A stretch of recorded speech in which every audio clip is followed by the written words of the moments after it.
It was very unsettling the day a servant was made to kneel in front of the whole palace with guards holding his arms, while a princess stood shaking beside him and said, "If he leaves, I will leave too." I was there. I saw everything with my own eyes. People like to turn this story into folklore now, but when it happened, it was not sweet or magical. It was scary, it was real, and many of us thought it would end in blood. I was a palace helper then, still young. My duty was small things: fetching water, sweeping, sending messages. That kind of work makes you invisible. When people think you don't matter, they speak freely in front of you. That is how I became a witness. Our town was ruled by a strong Igbo. He was respected, feared, and fair in his own way. His palace sat on a hill, wide and quiet. Life there followed strict rules. You did not cross lines. You did not look where you were not supposed to look. The Igwe had one daughter, Princess Adama. Everyone knew her. She was very beautiful, yes, but more than that, she was gentle. She greeted servants. She listened when elders spoke. She did not behave like someone who thought others were dirt. Men wanted her. Important men, rich men, men from other towns sent wine, goats, cowries, and wrappers. The queen enjoyed this attention. She planned everything in her head already. Then there was Obina. Obina came to the palace quietly. No drums, no welcome. He was brought by a distant relative who begged the head servant to help him. Both his parents were dead. He had no land, no title, no one to speak for him. He was given the lowest work: cleaning animal pens, carrying firewood, digging. He never complained. He worked harder than most of us. He ate little and spoke less. He was handsome, but nobody cared. Handsomeness does not matter when you are poor. At first, Edama did not notice him. Or maybe she did, and nobody noticed that she noticed. I only know that one evening, while sweeping near the inner yard, I saw her ask him a simple question. "Are you tired?" He answered with respect. That was all. But from that day, things changed slowly. They talked sometimes, nothing bold, nothing secret at first.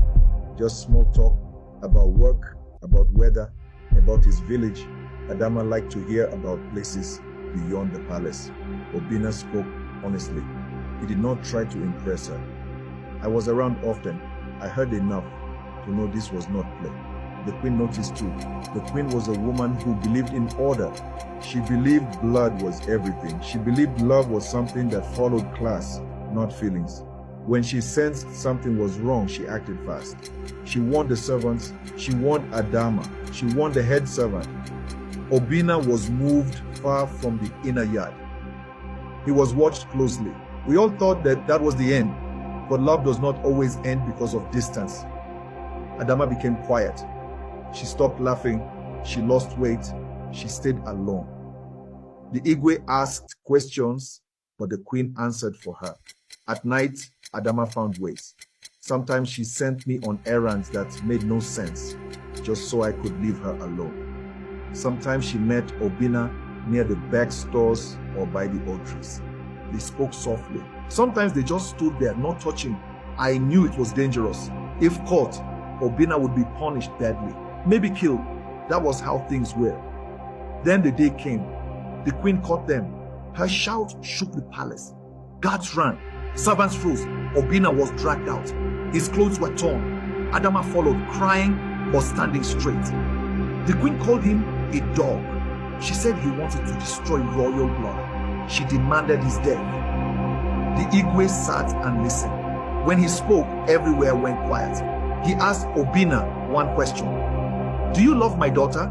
Obina said yes. He asked, "Did you touch her?" Obina said no. Then Adama stepped forward. That moment still gives me chills.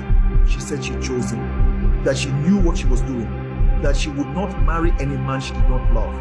The queen screamed like someone wounded. The people murmured. The Igwe did not decide that day. Instead, Obina was sent away. Not beaten, not killed, sent away to learn a trade and build a life. If love was real, it would wait. Many thought Adama would give up. She did not. She refused every suitor. She endured her mother's anger. She waited. Years later, Obina returned. No longer a servant, a man with work, respect, and dignity. The queen never accepted it fully, but the marriage happened. I was there. I watched them sit together, not as princess and servant, just as two people who refused to let fear decide their lives. That is the story. No spirits, no magic, just love that survives shame, power, and time.